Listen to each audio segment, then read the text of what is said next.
चले नहीं गए हैं, वे अभी भी हैं। और अगर उन्होंने द्रौपदी जी की सुरक्षा की तो आपकी भी जरूर करेंगे। क्यों करेंगे?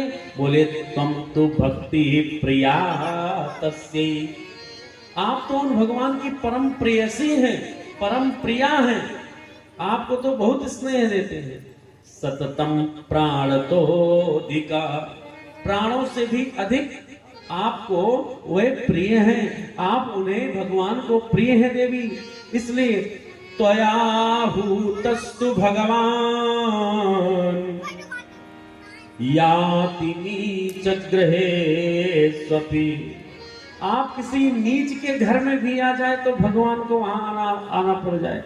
गणिका के घर में भगवान को चले जाना पड़ा, अजामिल अधम के घर जाना पड़ा, गिरिराज के हृदय में आप विराजमान हो गई तो उनकी सदगति भगवान ने अपने हाथों से कर दी। मैया माता सबरी के हृदय में आप विराजमान हो गई, उनके हृदय में भक्ति आ गई तो भगवान को उनके घर जाना पड़ा, सदन कसाई के घर जाना पड़ा। तो नीच के घर में भी अगर आप चली जाए तो भगवान चले आते हैं। मैया फिर आप किस बात की चिंता कर रही हैं? सा कृष्ण क्वापि नो गता, वो कन्हैया कहीं गए नहीं है, वो आपकी रक्षा जरूर करेंगे। माता ऐसी सुंदर शिक्षा देते हैं और कहते हैं आप चिंता न करें, मैं शीघ्र ही कुछ उपाय करता हूं जिससे आपके ज्ञान और वैराग्य की ये घोर निद्रा टूटेगी। देवी बहनों भाइयों, नारद जी ने प्रयास करना प्रारंभ कर दिया और क्या करते हैं, बड़े ही भाव से नारद जी महाराज गीता पाठ करते हैं, वेद का पाठ करते हैं, वेदांग का पाठ करते हैं, उपनिषद का पाठ करते हैं, तमाम स्त्रोत का पाठ करते हैं। जितने भी पुरुषार्थ उनको ठीक लगे कि इनके लिए ऐसा कुछ करना चाहिए, सारे अनुष्ठान नारद जी ने कर डाले। लेकिन किसी भी अनुष्ठान का कोई पूरा लाभ नहीं हो पाया, उनको पूरा लाभ नहीं हुआ। जब तक पाठ करते हैं ज्ञान वैराग्य, थोड़ा सा उठ के बैठते हैं, जगते हैं, आंख खोलते हैं, लेकिन जैसे ही पाठ करना बंद करते हैं तुरंत ही फिर से बेहोश होकर के जब हुआएं आने लगती है और फिर गिर जाते हैं। बहुत सारे प्रयत्न कर लिए। अहो निद्रा कथम याति वृद्धस्तम च महातरम चिंतयन् नित्य गोविंदम अस्मरायामास भार्गव। बार बार उपाय करते हैं कि भगवान ये ज्ञान और वैराग्य जगे, लेकिन हर प्रयास उनका असफल ही रहता है। अब क्या करें? अब तो कुछ सूझ नहीं रहा है। भक्ति माता बार बार परेशान हो रही हैं, अगर ऐसा ही रहा तो मैं स्थान छोड़ करके इदम स्थानम परित्यज्य विदेशो गम्यते मया। महाराज अगर मेरे बच्चे नहीं जगे, नहीं ठीक हुए तो मैं यह स्थान छोड़ करके विदेश चली जाऊंगी। नारद जी ने हाथ जोड़ा, है मैया ऐसा आप बिल्कुल भी मत करना। क्यों? अरे वैसे ही संसार में कहीं मंगल नहीं दिखाई दे रहा है और वर्षे वर्षे क्रमात् जाता मंगलम नापि दृश्यते। जैसे जैसे समय बीतता जाएगा कहीं भी मंगल दिखाई नहीं देगा और आप भी चली जाएंगी। यदि भक्ति भी यहाँ से चली गई तब तो बड़ी दिक्कत हो जाएगी। तेन लुप्ता सदाचारो योग मार्गस्तपांसिचा। सदाचार योग तप आदि समाप्त हो रहे हैं, एक सिर्फ बची है भक्ति, जिसके कारण सभी का कल्याण होना है। अगर आप भी चली गई तो बड़ी समस्या हो जाएगी। देवी इसलिए आपसे निवेदन है कि आप बिल्कुल न जाएं। आप तो भगवान का स्मरण करते रहें, क्योंकि वही हैं जो बचा सकते हैं। हम लोग भी भगवान का स्मरण करें जो सबके दुख को दूर करने वाले। ब्रज के नंद लाला श्री राधा जू के सांवरिया, सब दुख दूर हुए जब तेरा नाम लिया। ब्रज के नंद लाला श्री राधा जी के सांवरिया, सब दुख दूर हुए जब तेरा नाम लिया। तेरा नाम तेरा नाम लिया, ब्रज के नंद लाला, तेरा राधा के सांवरिया, सब दुख दूर होए, तेरा नाम लिया, जब तेरा नाम लिया।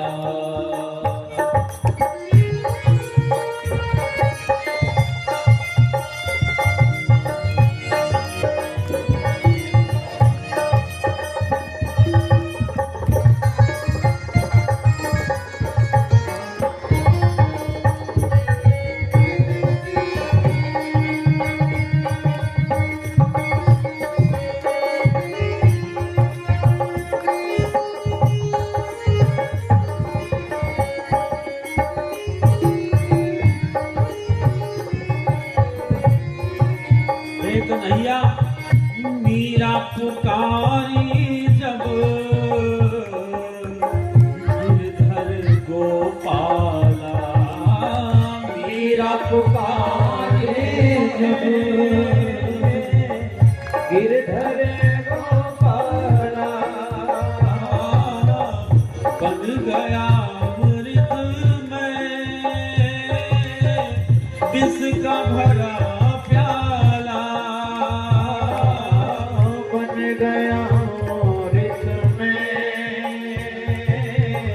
विष का भरा प्याला, विष का भरा प्याला, कौन मिटाए उसे, कौन मिटाए उसे, जिसे तूने राख लिया, सब दुख दूर हुए, जब तेरा नाम लिया, ब्रज के नंदलाला, राधा के सांवरिया, सब दुख दूर हुए, जब तेरा नाम लिया, जब तेरा नाम लिया।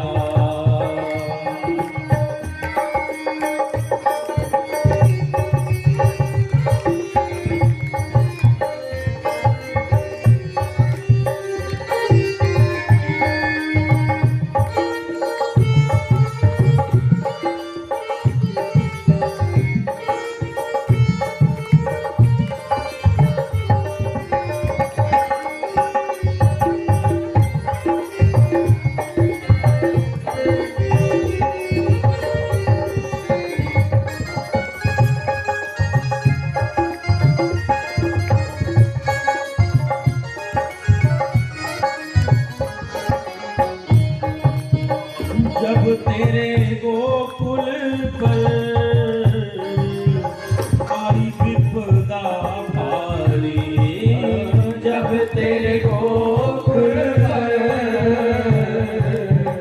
आई विपदा भारी, एक इशारे में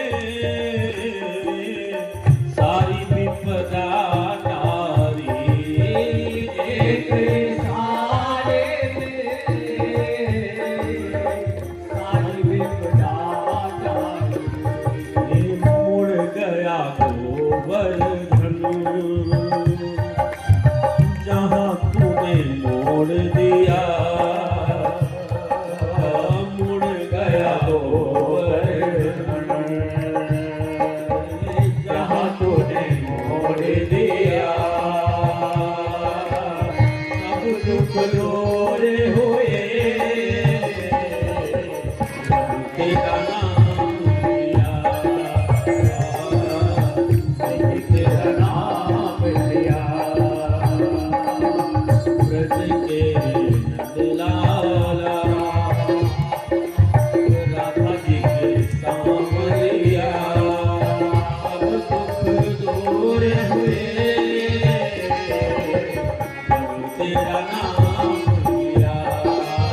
श्री नारद जी भक्ति माता को समझाते हुए कहते हैं, श्री कृष्ण चरणाम्भोज स्मरम स्मर दुखम गमिष्यति। भगवान के चरणों का चिंतन करिए, दुख छोड़ करके चला जाएगा देवी। बार बार प्रयास किए जा रहे हैं लेकिन हर बार असफलता। इस बार आकाशवाणी हो गई और आकाशवाणी ने कहा कि हे महाराज, व्योम वाणी तव तदैवाभूम मारिसे खिद्यतामति उद्यमः सफलस्तेयं भविष्यति न संशय। आकाशवाणी हुई और उसने कहा, हे महाराज, हे संत जी, आपका उद्यम सफल होगा, इसमें कोई संशय नहीं है, लेकिन इसके लिए आपको क्या करना होगा? बोले, एक तदर्थम तु सत्कर्म सुरसे तुम समाचर। उसके लिए आपको कोई सत्कर्म करना पड़ेगा। नारद जी सोच में पड़ गए कि इतने दिन से आखिर मैं दुष्कर्म कर रहा हूं क्या? ये गीता का पाठ, वेद वेदांत स्त्रोत, इतने अनुष्ठान, महामृत्युंजय, लघुमृत्युंजय, नवारण मंत्र, नव चंडी, सतचंडी सब करके बैठ गया। ये सब दुष्कर्म था क्या? ये सत्कर्म नहीं था। अगर ये सत्कर्म नहीं था तो सत्कर्म है क्या? तत्ते कर्माभिदास्यांति साधवः साधुभूषणः। आकाशवाणी ने दवाई तो बताई लेकिन ना मेडिकल स्टोर का नाम बताया ना दवाई का नाम बताया। कहा आपको कोई संत मिलेंगे, कोई साधु भूषणा, कोई संतों के शिरोमणि मिलेंगे, वह आपको बताएंगे कि सत्कर्म किसे कहा जाता है। ये ठीक कैसे होंगे? बोले, सत्कर्म करने से ठीक होंगे। और सत्कर्म किसे कहा जाता है ये कोई बताएगा। दोनों में से एक के बात बताया होता आकाशवाणी ने तो शायद नारद जी के लिए थोड़ी सुविधा होती है ना। तो संत का नाम बताया, यही बताए थे कि भला संत से जाओ पूछ लो, वो बता देंगे। अथवा यही बता देते कि सत्कर्म, कौन सा सत्कर्म किया जाए। तो नारद जी तो परेशान हो गए, अब सत्कर्म किससे पता करें कौन है। तो नारद जी चल पड़े दवाई पूछने के लिए। नारद जी के झोली में तो अभी तक जितने चूरन चटनी थे सब कुछ खिला पिला के देख लिया, लेकिन कोई फायदा नहीं। अब बड़े डॉक्टर की खोज में निकले हैं, संतों के पास जा रहे हैं कि कोई ऐसा कुछ बताए कि सत्कर्म किसे कहा जाता है, फिर मैं वो करूं और ज्ञान वैराग्य जगे। हाहाकारो महानासीत त्रैलोक्य विस्मयावह वेद वेदांत घोषैश्च गीता पाठैर्विबोधितम्। चारों तरफ हाहाकार हो गया। भक्ति ज्ञान विरागाणाम नोदतिष्ठ त्रिकम यदा उपायो ना परोस्ति करणे करणे जपंजना। लोगों में ये चर्चा फैल गई चारों तरफ, करणे करणे जपंजना। सब आपस में बात करने लगे कि नारद जी ने बड़े प्रयास किए, सारा वेद वेदांत पढ़ डाला, लेकिन उसका कोई प्रभाव ही नहीं हुआ। ज्ञान वैराग्य अभी भी अचेतन अवस्था में ही पड़े हैं बूढ़े बाबा।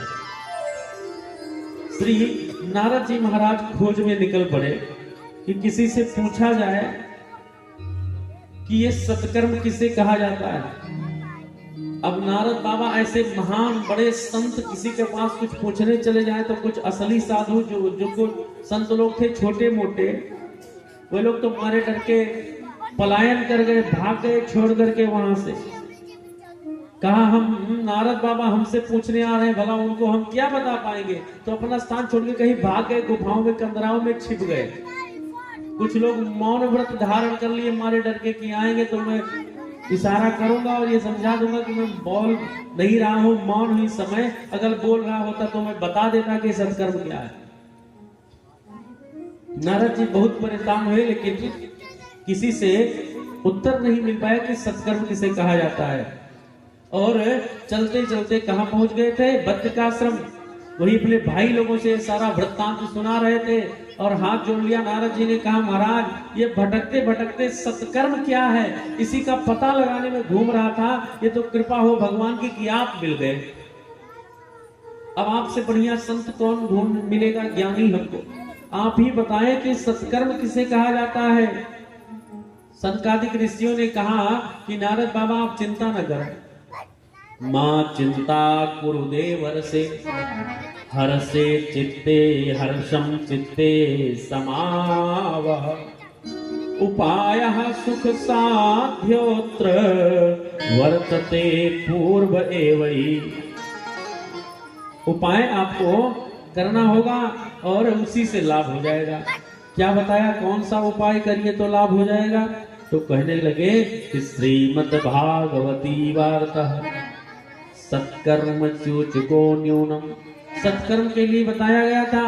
इनसे पूछा गया कि सत्कर्म किसे कहा जाता है, तो इन्होंने कहा कि भैया सत्कर्म और कुछ नहीं है, श्रीमद् भागवतालापा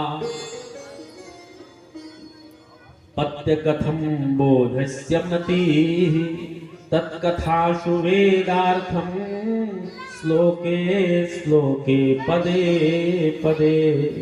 महाराज जाइए और उनको भागवत जी की कथा सुना दीजिए, क्योंकि सत्कर्म सूचको न्यूनम ज्ञान यज्ञ स्मृतो बुधैः। श्रीमद् भागवतालापः शतु गीता सुगाद भी। ये भागवत की कथा ही सत्कर्म है। उनको जाकर के भागवत की कथा श्रवण कराइए, इससे ज्ञान और वैराग्य जग जाएंगे। नारद जी ने कहा भैया एक बात बताइए, मैंने सुना है और मैंने जो किया है आप पहले वो सुने। वेद वेदांत घोष गीता पाठय प्रबोधितम भक्ति ज्ञान विरागाणाम नोद तिष्ठ त्रिकम यदा।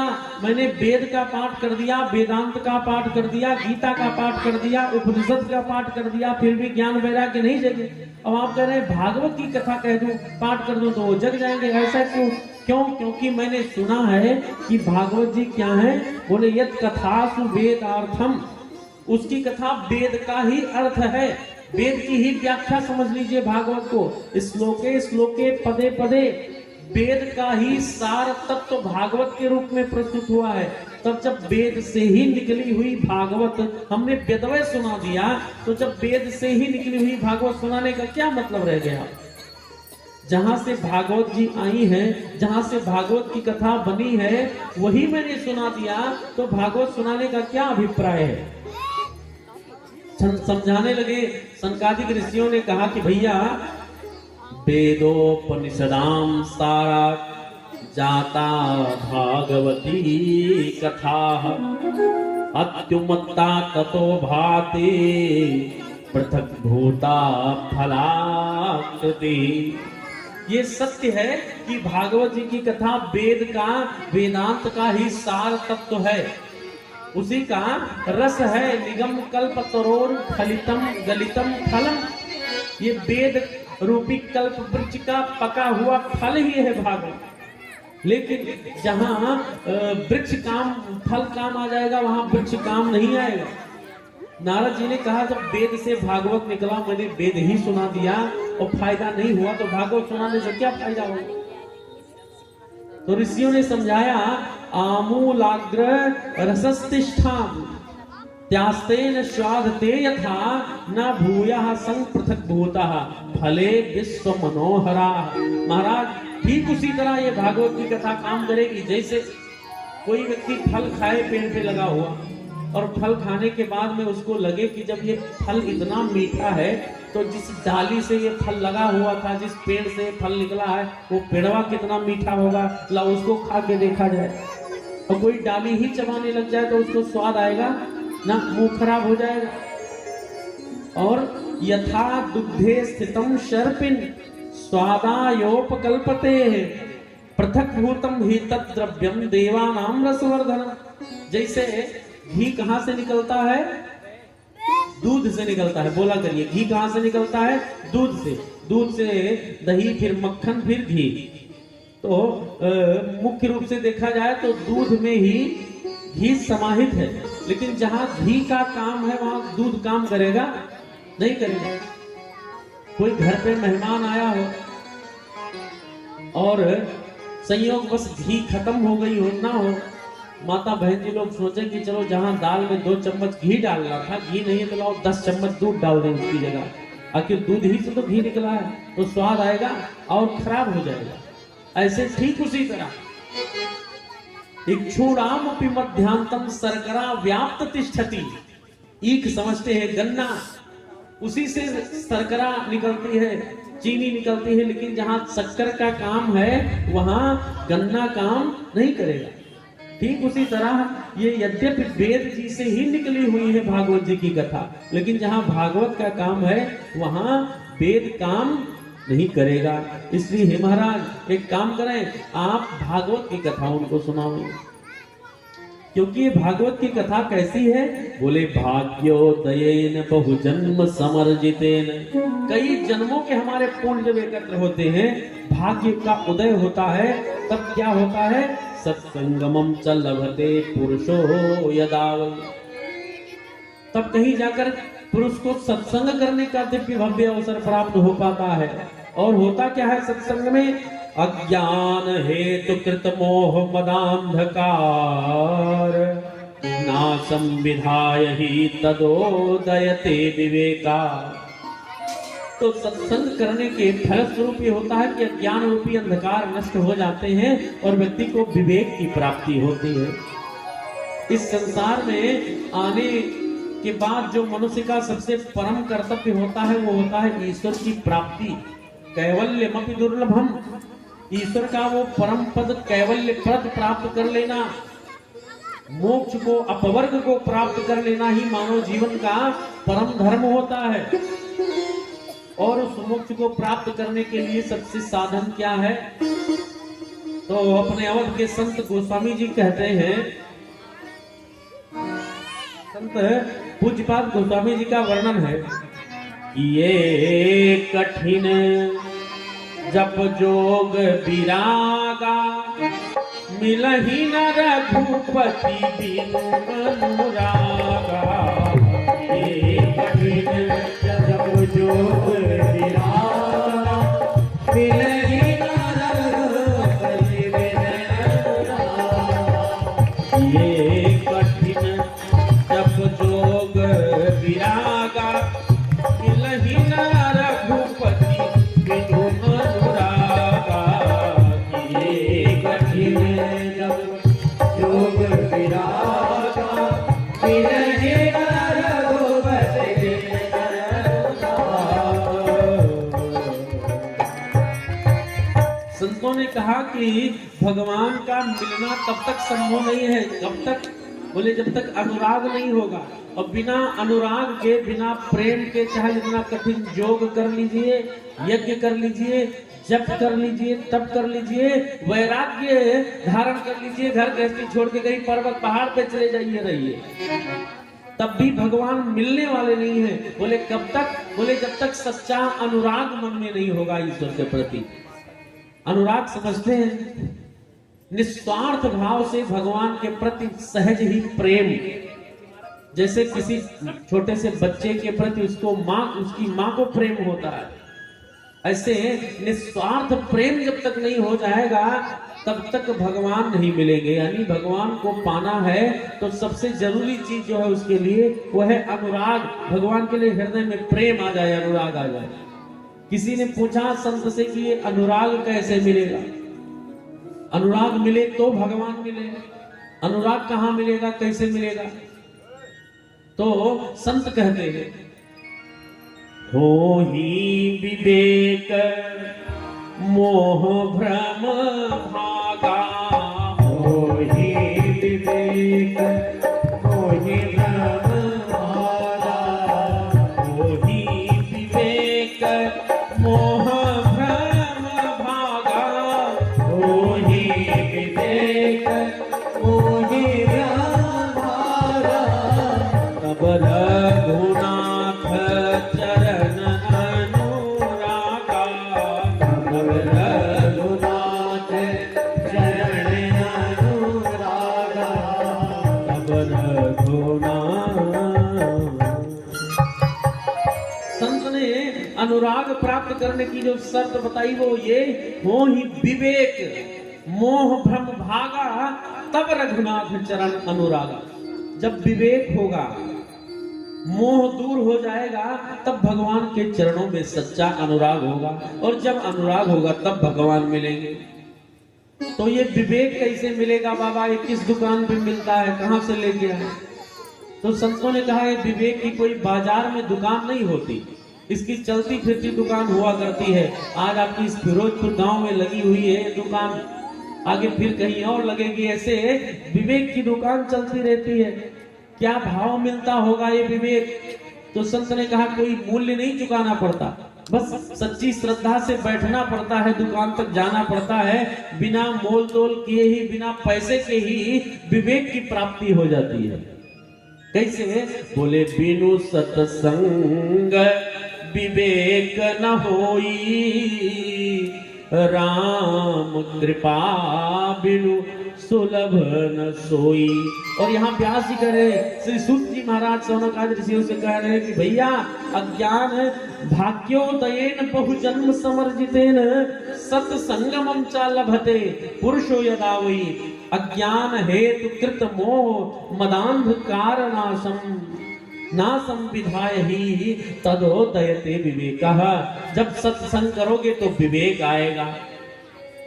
तो ये है सत्संग की महिमा। और श्री नारद जी महाराज धन्य हो रहे हैं कि चलिए आपके द्वारा ये उपदेश मिला, अब सत्संग अवश्य किया जाएगा।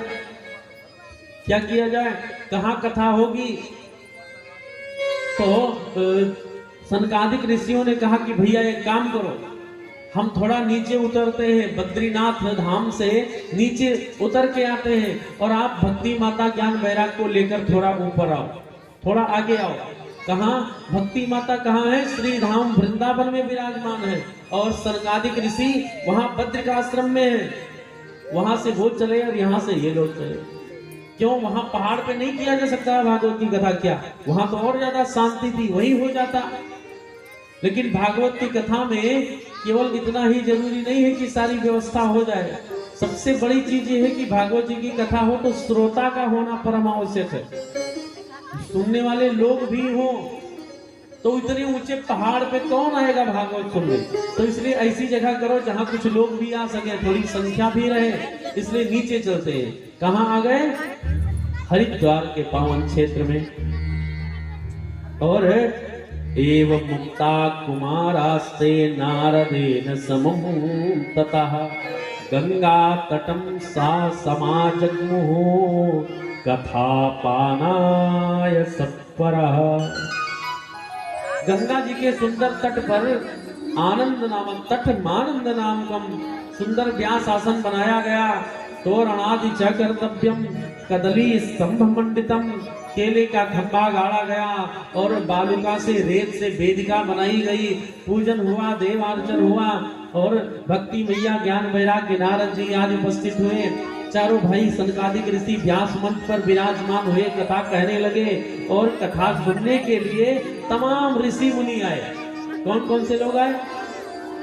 भृगुर वसिष्ठश्च मनश्च गौतमो मेधातिथिर देवल देवरातो।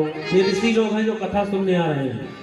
रामस्तथा गाधिसुतश्च साकलो मृकुंड पुत्रा त्रिज पिप्पलादा। भृगु जी, वशिष्ठ जी, चमन जी, गौतम जी, मेधातिथि देवल देवरातो, परशुराम जी महाराज, गाधिसुतश्च श्री विश्वामित्र जी, साकल जी महाराज, पिप्पलाद जी महाराज, योगेश्वरो व्यास पाराशरो च। व्यास जी, पाराशर जी महाराज, छाया सुको जाजलिहन्यु मुख्या, और सर्वेप्यपि मुनिगणा सह पुत्र शिष्या स्वास्त्रीभिराय युरति प्रणयेन युक्ता। जो विरक्त संत हैं, शादी विवाह नहीं किए हैं, ऐसे संत लोग अपने शिष्य परिकर के साथ पधार रहे हैं, विराजमान कर रहे हैं। और जो गृहस्थ संत हैं वे अपनी पत्नी और अपने पुत्रों परिवारों के साथ में आकर के उपस्थित हो रहे हैं। कथा प्रारंभ हुई, अब तो आनंद ही आनंद। जय शब्दो नवा शब्द शंख शब्दस्तथैव च चूर्णा जा प्रशूनाना निपेक्षा सुमहान भूत। जय जयकार करते हैं तो शंखत ध्वनि होने लगी, नमः नमः कह के सब अभिवादन करने लगे। और सनकादिक ऋषियों ने इतनी सुंदर इतनी दिव्य भव्य कथा श्रवण कराई कि उस कथा को सुन करके सभी आह्लादित और आनंदित हो उठे।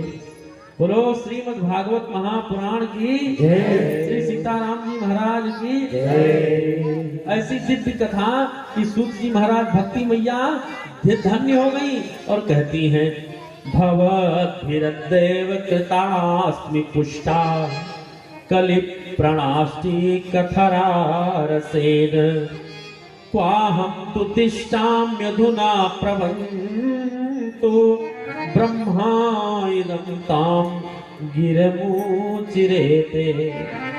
इस कलयुग में नष्ट प्राय हो गई थी महाराज मैं, लेकिन आपने कथामृत से सींच करके मुझे फिर से पुष्ट कर दिया है। अब आप यह बताइए कि मैं कहाँ रहूं। ये सुनकर सनकादिक ऋषियों ने उनसे कहा कि हे देवी, तुम भक्तों को भगवान का स्वरूप प्रदान करने वाली, अनन्य प्रेम का संपादन करने वाली और संसार रोग को निर्मूल करने वाली हो। अतः तुम धैर्य धारण करके देवी नित्य निरंतर विष्णु भगवान के कन्हैया के भक्तों के हृदय में ही निवास करो। भक्ते सुगोविंद स्वरूप कत्री प्रेमैकधत्री भवरोगहंत्री सा तुम च तिष्ठस्व सुधैर्य संश्रया निरंतरम वैष्णव मानसानि। भक्तों के हृदय में निवास करिए। इस तरह से सब धन्य हो गए और